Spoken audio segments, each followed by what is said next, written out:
Hey everybody, we're going to be talking to Kaori Fukuyama today.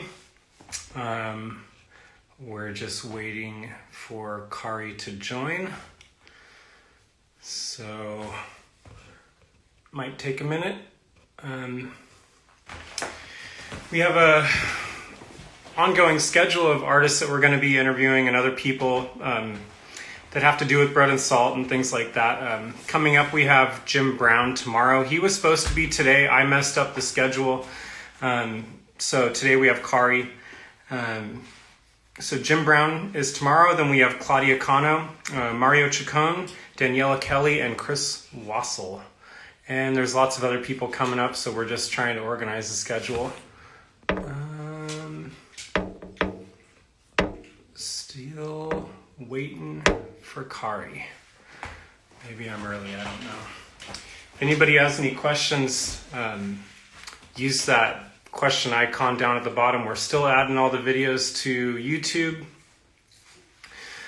So there's quite a bit on there now. I don't know how many there are. And I can see lots of people are subscribing to YouTube. That way you can see when we put new ones. Still waiting for Kaori to join. I see lots of people here. Lots of people I'd like to interview. Maybe Kaori, if you're watching and I don't see you, you can add me to the live conversation. I know my phone has been glitching. I don't know if it has to do with the amount of people doing live videos these days or what. Okay, I see Kaori's here. Maybe Kaori, if you can add me or participate in the live conversation, we can add you that way. Let's see.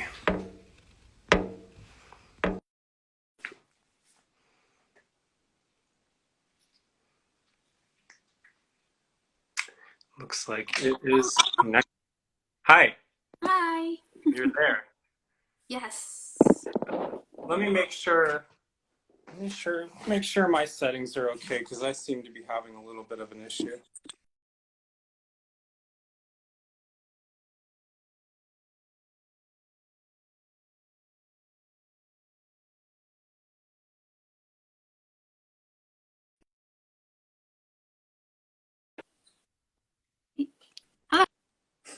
Hello. I think it's working. Okay, good. Can you hear me? Okay. I can hear you. Can you hear me? Yes. Cool.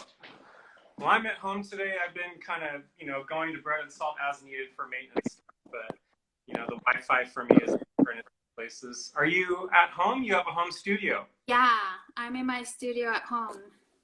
Yep. I remember a while ago you were able to remodel a little bit and build your own studio. Yes. So we bought a house in 2018, like a little bit after our residency, my residency at Bread and Salt. And this house came with a detached garage that was already converted into a space. So we basically took out kitchen type remodel. Gosh, is it just me? Is the audio getting messed up? Is it? I don't know. I don't know. Hello? I can hear you now, but for some reason it's kind of choppy. Maybe it was because I was trying to move my phone. It could be my Wi-Fi too. I hope it works okay. I mean, it sounds fine. I guess let's just keep talking. But Okay. yeah. So you bought a house and you were able to use a detached garage and Yeah. And then so it was already converted into a living space. So it had electricity and water and had a bathroom. Wow. Yeah. So we kind of took out all the things we didn't need, like kitchenette and things like that. And hi, doggy. Yeah, just put a new like utility sink and took out like this drop ceiling. Yeah, that's about it. Yeah, I can kind of see you have a vaulted ceiling in there just behind you. It looks like the ceiling kind of goes in. Yeah. Oh, that's pretty special. I mean, I'm also kind of in this moment where I'm going to be moving my studio home. Oh, wow. Yeah. Nice. So in the past, I've always kind of struggled with that. And I guess we can kind of meander through this conversation, but I remember the first time we went and did a studio visit with you. I don't know what year it was, but you were in the Beacon building. Yes.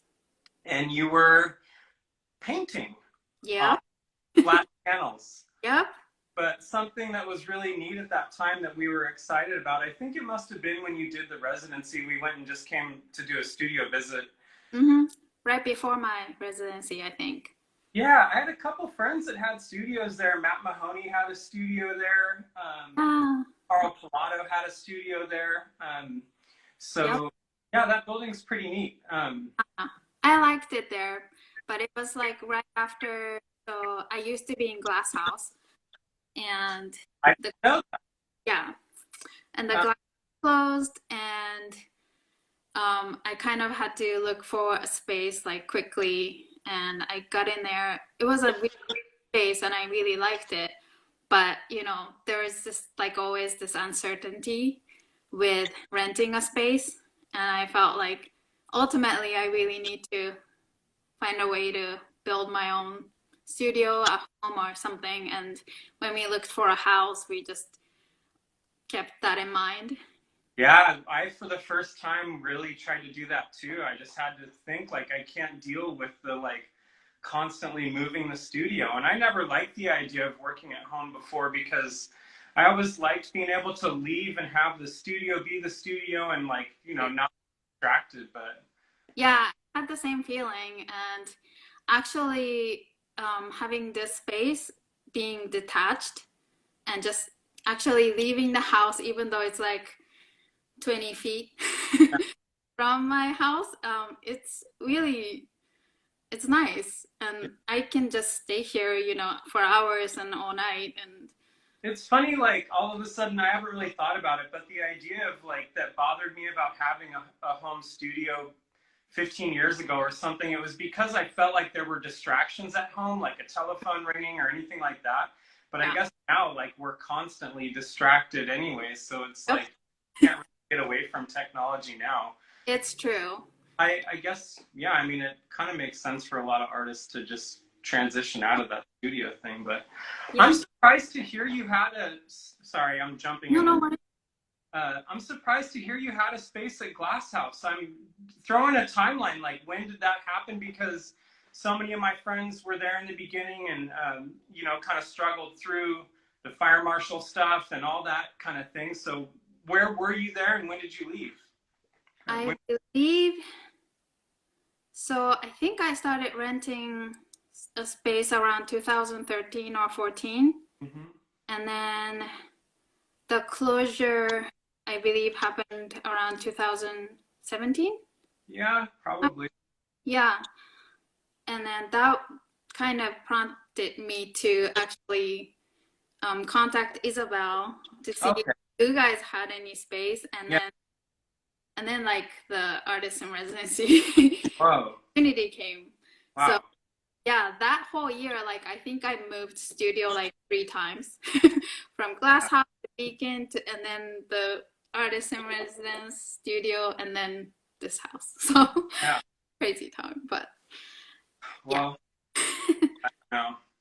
Yeah, that's tough. But I know you're originally from Japan. Can we talk about your history, going to school there and what you were studying and all that kind of stuff? Or how did you end up in San Diego? Before I tell you that, I want to say thank you for doing this because this is something I've been like looking forward to every day now. Like, well, that was our hope. We didn't know how to continue the gallery. So, and you know what? I guess I have a lot to say. We've been doing really well with these online sales, where 100% of the proceeds go to the artists. We're really happy. We're really amazed, and everybody can go and see all the sold markings. So, Max Daly just a few minutes ago sold a piece. Melissa has sold 3. Chris Wassel has sold multiple. And I know Kai that purchased one of Chris Wassel's, I sent it out in the mail yesterday and she received it today, and she's, she posted a photo of receiving it. So people are receiving the works very fast too that purchase things. And Yeah, 100% of the proceeds in that particular store go to the artist. So we're hoping maybe you could post something on there too. So I'll give you the info if you're interested. Yeah, sure. That'd be great.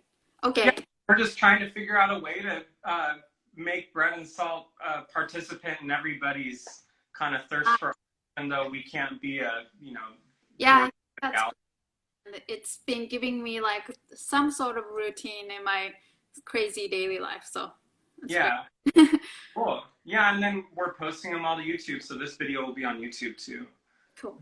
Thanks. Yeah, yeah. Uh, so back to your question, that was my origin story, so to speak, right? So I'm from Japan, but it's I'm from this small town called Kumamoto, and it's located in the southern part of Japan. It's in the one of the five main islands, but it's in the southernmost one. Hmm. My town is very small, rural, and Like, do you know what the population is? When you say small, what's small? San Diego's 1.5 million, I think. right. My town is about 10,000 people. Okay. Yeah, and then so just to compare, I think San Diego, the city of San Diego has 1.4 million people or something population-wise, and the prefecture that my town is in is about the same size, 1.4 million, but the prefecture, Kumamoto prefecture, is about 7.5 times bigger than the area, like area-wise, 7, 8 times bigger than San Diego. So it's very San spread. Diego's big, but yeah, I see what you're saying. Yeah. So it's Japan is a small country, but there's a lot of open spaces too. So Yeah. yeah. So how did you what did you want to do? I know you have a little bit of architecture background and stuff like that, right? Yeah, I have a landscape architecture background, so that's what I went to school for. I went to school in Oregon, and at the time, I think I've never really thought art was like a viable path Right. for me to take. So I was looking for something, always trying to be in a creative kind of area, but I didn't commit to this like fine art way of practice. And I thought, I was always interested in the outdoor and the natural environment, and I started to get like a lot more interested in like cross section between natural environment and the man-made sort of built environment. So I thought like landscape architecture, that would be interesting. Were you thinking that in Japan? Is that what brought you to Oregon, or what? When did you get to Oregon? Yeah, I feel like I've been through many metamorphoses. Yeah. But so I actually went to college in Japan for a year. This was outside of my small town, and went to a big city in America. I was studying English at the time, and then I kind of it didn't quite fit with me, the whole school and the big city and all of that. So so I thought, I still want to learn English. And to do that, maybe it's like the fastest route to just go live in a country where people speak English. Right. And I eventually, transferred to University of Oregon, and I just started taking classes, like required courses. And during that time, I kind of figured out like I wanted to do something creative and stumbled upon landscape architecture. Mm-hmm. And it sounded good to me. What area of Oregon is that? Is that Portland or? Eugene, Oregon. Oh, Eugene. Okay, Yeah. so south of Portland. Yeah. It's a small hippie college town. Yeah. It suited me like a lot. Yeah. So beautiful up there. I mean, does it resemble Japan at all in the nature, the landscape, or I guess cities are? In some ways, there were a lot of similar trees and plants that grow there Yeah. actually, because of moisture that they get, and it was a lot more, you know, rain there. This is, I mean, we could touch on this later, but I remember the first proposal you did for bread and salt was this That's rain feature. true. And That I just remember saying, maybe we should look at how much rainfall. But now that's a stupid question because I swear with climate change, we've seen so much rain in San Diego are this getting a lot more rain, right? year. So maybe that would have been a great, great. Yeah. Uh, but so then, did you complete school in Oregon, or? Yeah, I did. And you got what did you get in landscape design or landscape architecture? Uh, Um, did you get a BA or something? yeah, so there is actually with accredited school, they have Bachelor of Landscape Architecture. Oh, So that's what I have. yeah. As, mhm. And Yep. then what happened after that? Were you going to museums, or what were you doing? When did you start encountering all this stuff? It seems like you are influenced by a lot of like California light and space kind of stuff. So I'm wondering when you might have seen some of that kind of stuff. I think this all happened after I moved here. Okay. So I got a job offer in San Diego in landscape architecture office, and I took it, Yeah. moved here without knowing anybody, and like, yeah, just starting out on my own. Oh, And I started working as a landscape designer, but there are a lot of things that I didn't know about design field, and one big thing that I think sounds, I don't know, normal, but I didn't think about is um, you're designing for another person all the time, right. right? It's not about what I think, and that started to get really frustrating for me, um, because sometimes, you know, I have my experience, my knowledge, and we recommend the best we can. And still, like at the end of the day, it's client's decision and Right. budget. That conversation has been a huge topic at Bread and Salt a lot. Jim Brown, which works Uh-huh. tomorrow, is an architect, and there's lots of designers in the building. And Yeah, sometimes at the end of the day, you're beholden to a client. They're the ones that are paying you for a service, and they have all these wacky ideas that don't exactly live in a real world of design. And you try to communicate to them, and yeah. you can only push so much before they just say, we're on to the next person or whatever. Um, there's kind of a neat experience as an artist where you can kind of do your own thing. But Right. I know I'm kind of bouncing around, but maybe that, you've been able to kind of walk this tightrope with corporate installations. So maybe your background in Yeah, have really lent you to be doing so well. that might be true. I think, yeah, I did feel like initially that's what led me to start painting. And I started taking classes and everything. And that freedom was really nice to just kind of do my own thing and nobody really, cares. Where are you taking classes? When you got to San Diego, Yeah, you taking painting classes? yeah. So I took classes at UCSD Extension and Cool. Athens. Who do you study with? Um, Multiple people, but the main instructor, and she is now my mentor, is Pia Stern. Okay. She taught at the time at UCSD Extension and Athenaeum, and the way she was just so great that I kind of followed her around everywhere, and we started kind of working privately too. Cool. Yeah, we meet with a group of artists. We meet like every other weekend, still to this day. That's a through line that is just so common with a lot of artists is Yeah, this community of this core group that, everybody kind of leans on each other. That's really neat to hear you say that because it seems to be this organic thing that, artists have been doing forever. It's a great way. If people are wondering how to kind of make things happen, it's like just find those like-minded people and you know.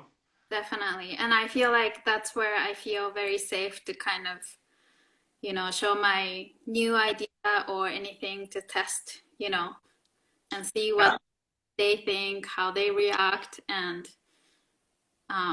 yeah, it's nice to have that environment and trust in that group of people. Is there anybody else you were studying with that you were excited about, or when? Yeah, multiple people. So recently Maggie Shan joined. She's pretty incredible. Like, yeah, her work is interesting and very different, but everybody does very different work.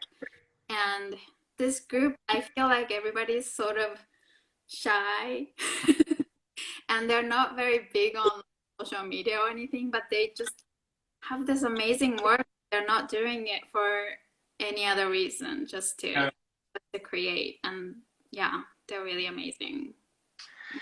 Yeah, that's really cool to have that. Um,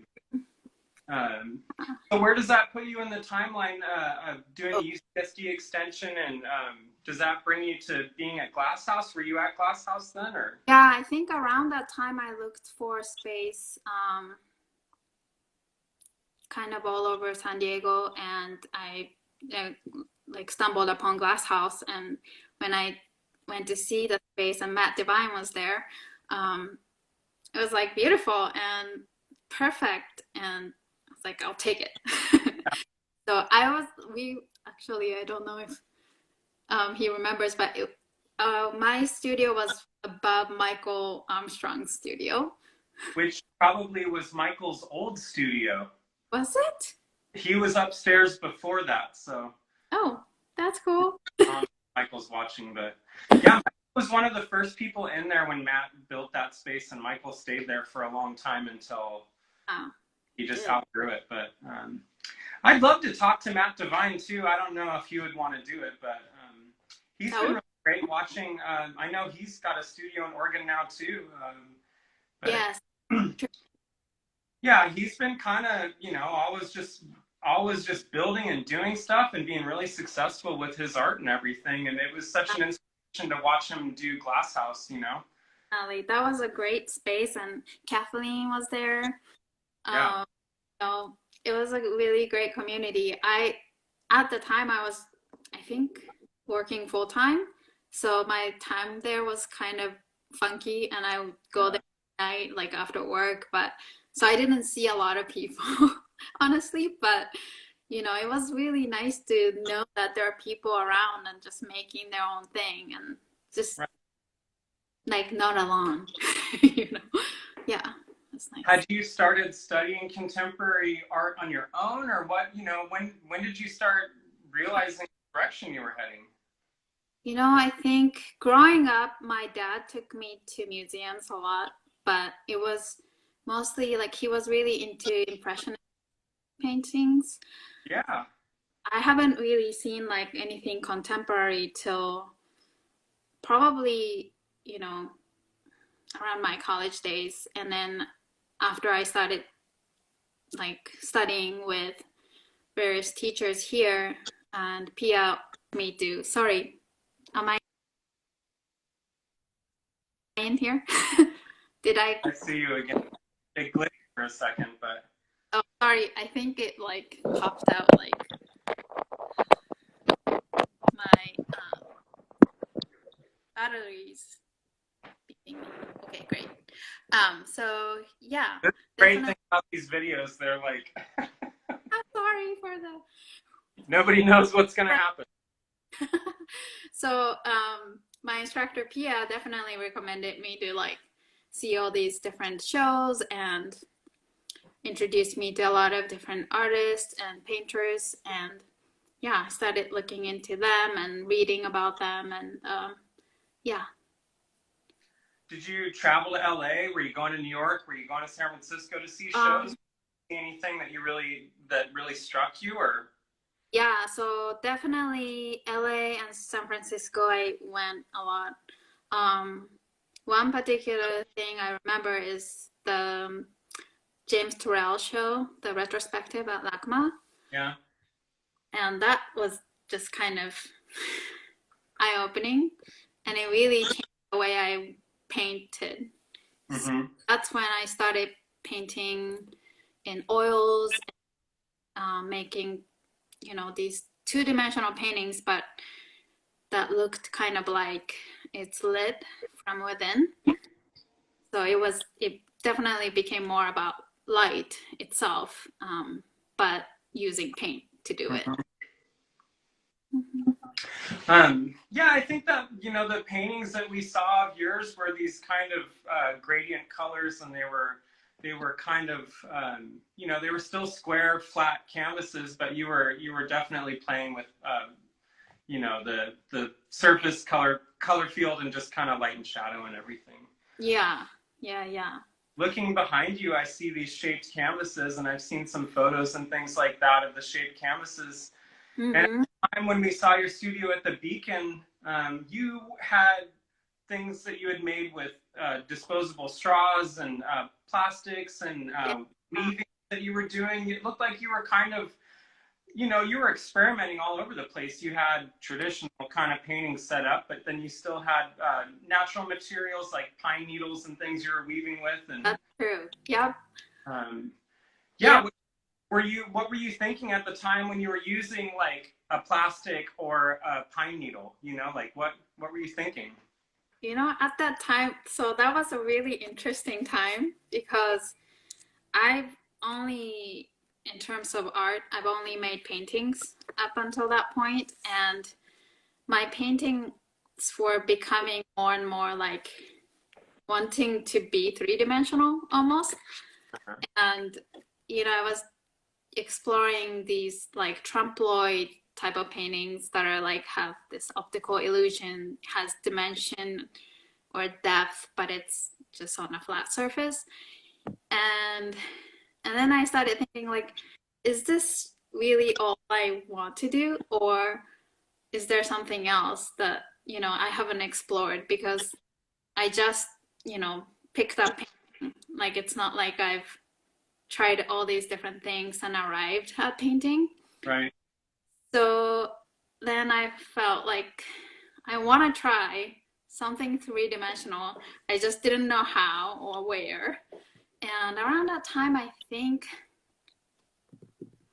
around that time I met or I went to Tom Driscoll's show at Oceanside Museum of Art, and I met him.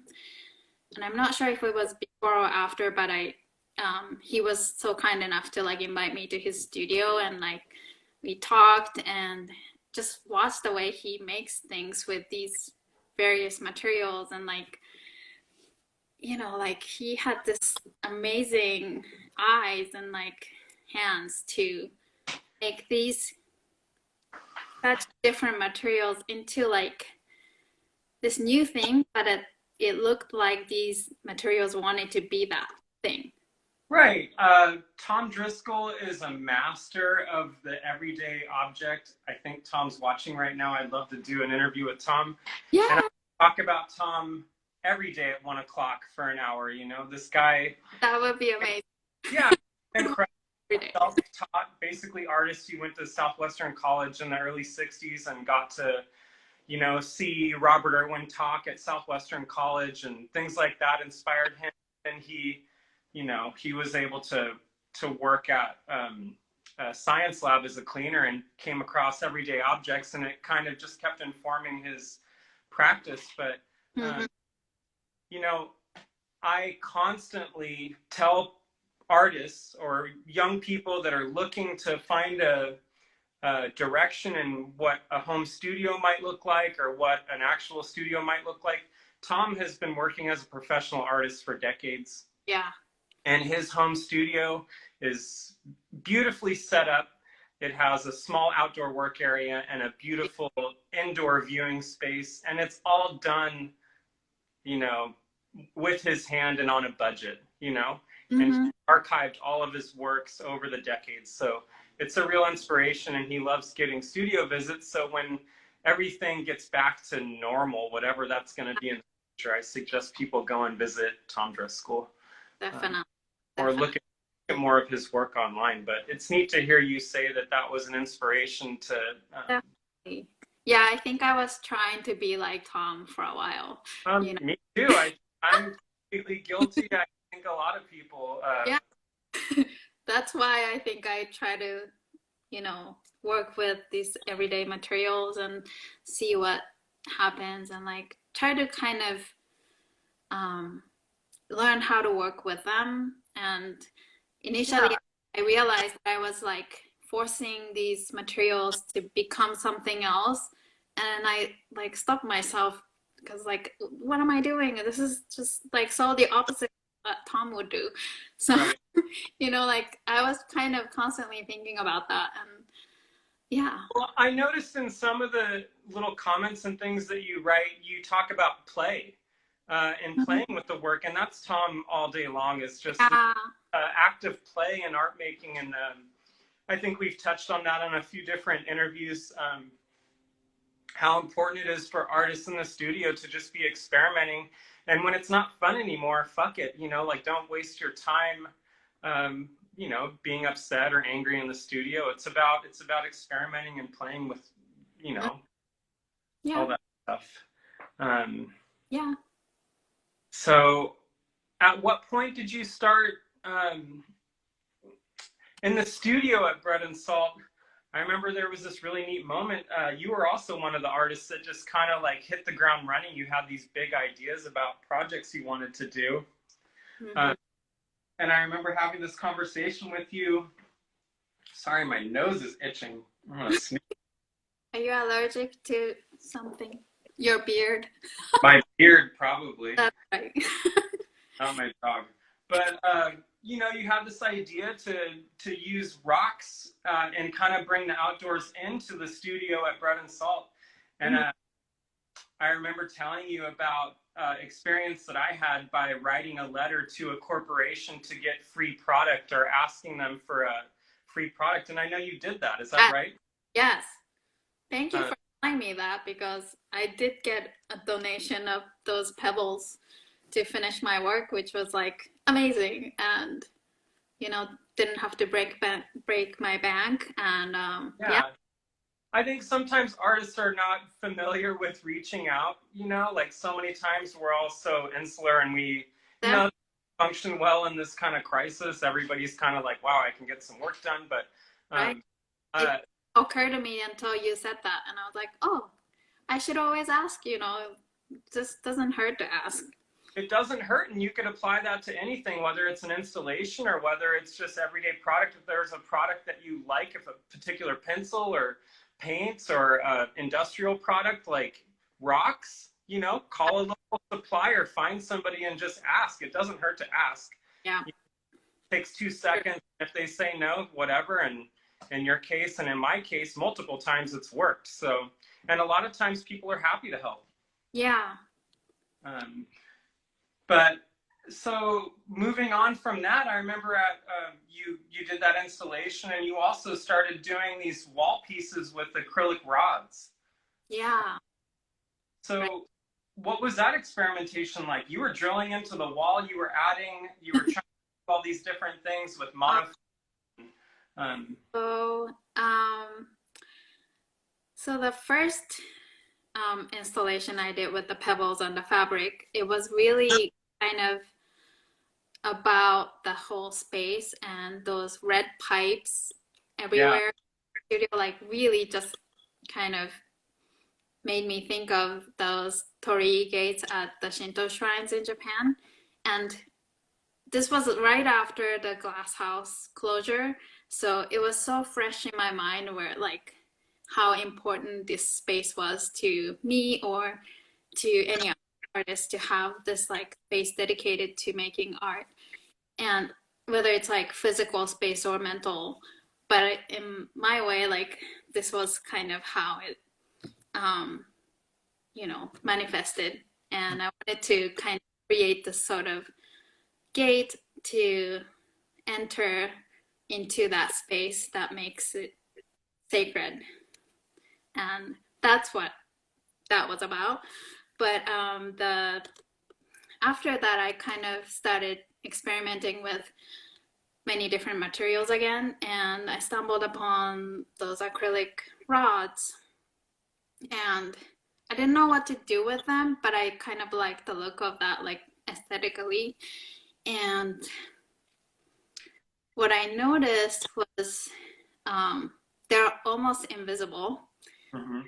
They cast these prominent shadows, even though they're like object itself is really hard to see.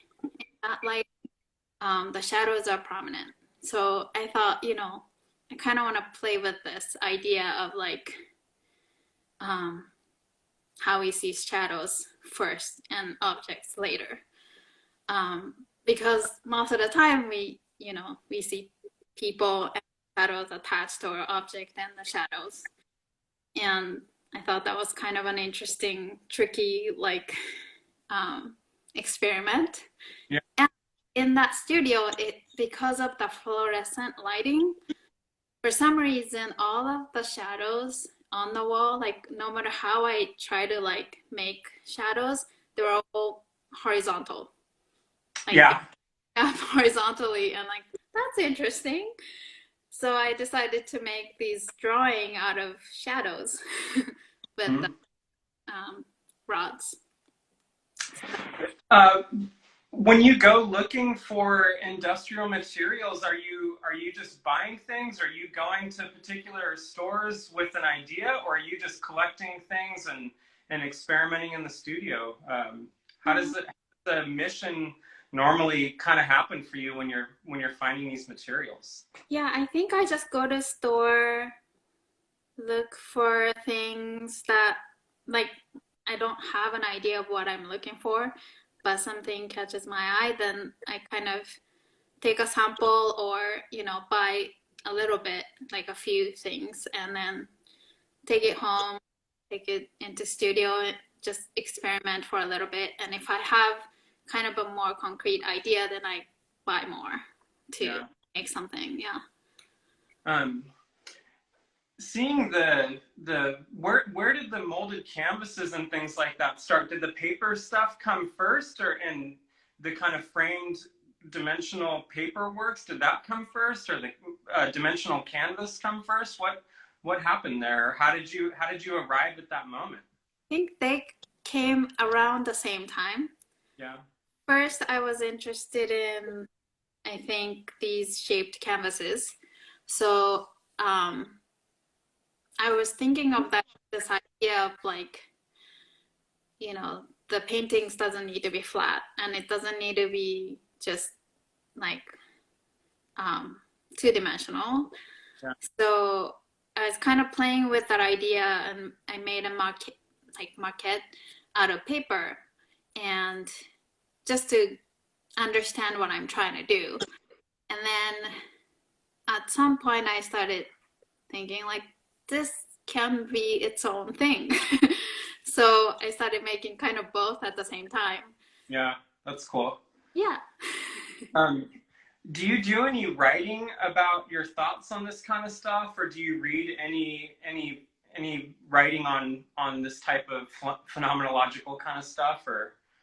I read whenever I can. I don't write as much. I should. But Yeah. yeah, when I think of, hmm, I feel like, yeah, I don't,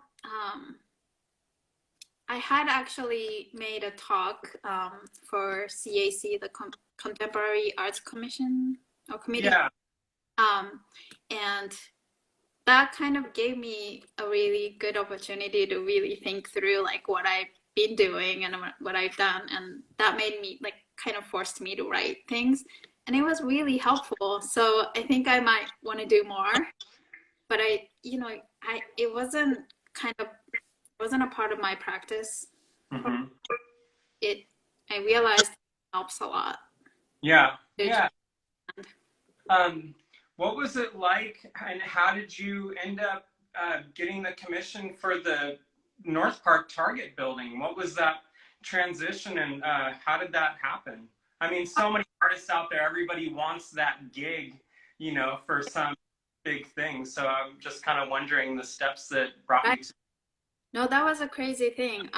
So it was the summer after the residency, and I took kind of like a couple months off from making work because I was moving my studio. We just bought a house. We were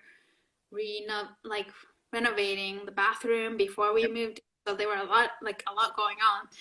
And I just got an email from Gail Goldman. I'm not sure if you know her, but she was public art director for City of San Diego for a while, and she now has her own consulting company, private company, and she contacted me saying that she's hired by Target to do this RFP process, and she asked me if I was available and interested in like putting my name in the hat, and I was like, okay, yeah. But at that point I had never met Gail or like worked with her, so I didn't know how she got my name. So I asked her, and she said that Linsa Schultz from Art Produce, Oh wow. yeah, mentioned me, and that was also like mind blowing. I was like she knows my work. I didn't know Yeah. that, and yeah, it was so nice that that all came together, and I mean, I really had nothing to lose, so I'm like, sure, I'll try anything. And yeah, that's how the initial thing started, and we just had to put in our qualifications like CV and past works and examples of past works. Yeah. And I believe the Target team selected 5 or so artists, and then each of us had to come up with a more concrete proposal.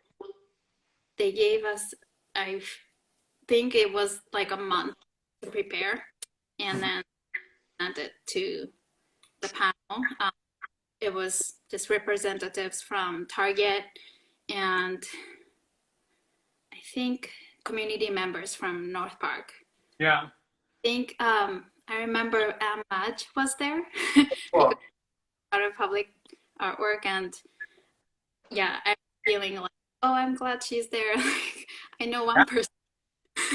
Anne's a really great artist. Yeah, I love her work and I love her, so it was great. So the piece, do you call it a mural? I don't know. I call it like installation. So the installation is on Ray Street Yep. and University, Yep.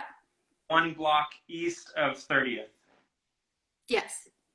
Yes. So, and what time is the best time of day to see it? Because I know it's light sensitive. Yeah. So the best time, I think the best time is between 1 to 2 right now.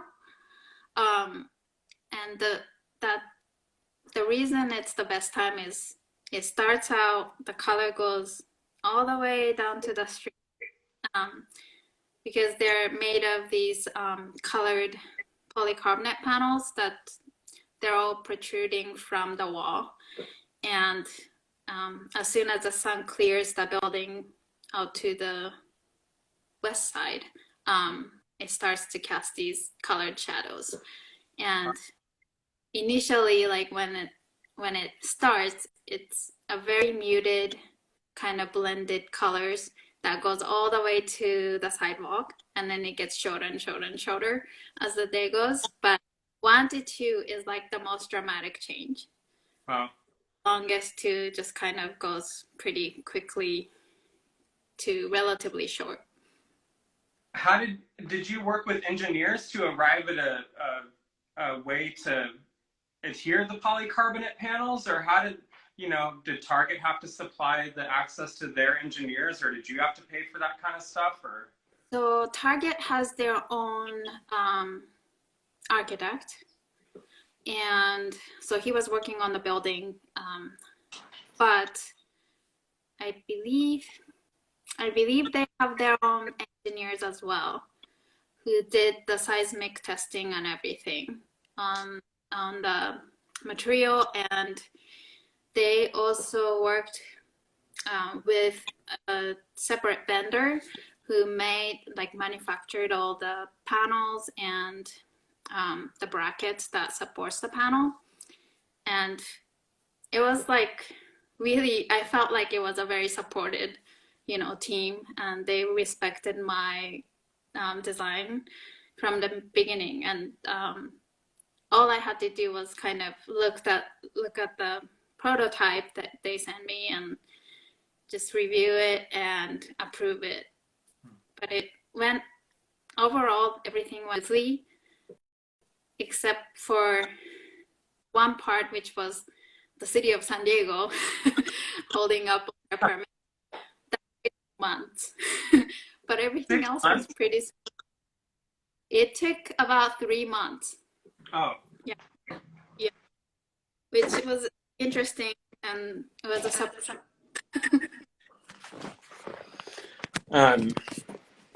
We do have one question. I just want to go backwards. So Okay. I know we have to end pretty soon because I know you have to go, but it's 1:45. But there's a question here. Are the shaped canvases wrapped, or are we looking at the wooden edge? So it depends on the piece. I started out with the panels wrapped with canvas because that's kind of how I've always worked with painting, and I love the surface of canvas. But I started doing these like curved panels, like half moon shape or almost full circle. And I can't really wrap those ones with canvas. So I kind of ditched that idea of like, using canvas at that point. And so then it became wood. And then I would just treat the surface so that I will make it kind of smooth, and yeah. So it's basically wood panel with. Cool. So just in these final kind of minutes here, what's going on now? I mean, I know everything's messed up because of this whole situation we're all in, but do you have any other big projects or any shows or anything else you want to talk about? I know the San Diego Art Prize that Right. Melissa and Griselda talked about briefly. So I don't know why I forgot to talk to you about that. No, that's okay. Like, that's on hold, I guess, for now, and it will hopefully be postponed at some point too. We'll see. And that was like the biggest thing, and I was kind of preparing to do an installation, but you were gonna make a new work for that. I wanted to, and I think I still will if I know for sure it's gonna happen. But I'm holding off of making anything because I just want to make sure. Right. And then, but yeah, there are other things like I'm talking with this small place, but beautiful place called Engage Gallery in East Village. They're like an office space, and they have been doing shows, like a small scale artist shows. And they invited me to do a show, and we've been talking, but hopefully sometimes in the summer something will happen. Yeah. But we'll see how things are at that point, I guess. Are you still doing landscape architecture stuff, or are you just, so that's your kind of second job, or yeah, what? Job. And yeah, but it's kind of, right now it's I'm doing it part-time and almost like on-call basis. So Yeah. I have a lot of time off, and sometimes with deadlines I have to work a lot more. Yeah. It kind of works out. And yeah. Well, I think we should probably end it just to make sure that we don't get booted off and that you can be off by 1. But thanks for talking today, and thank you so much. Hopefully we can get some of your works on paper on the web store, or great. Yeah, I'll send you all the info, and everybody can check that. Tomorrow we're going to be talking to Jim Brown, one of the owners of Bread and Salt. So cool. If people have questions about Bread and Salt or any of that, it'll be a really good time to ask questions. Cool. Thanks for talking. Yeah, thank you so much, Tom. Cool. Bye. Have a good day. Bye. You too.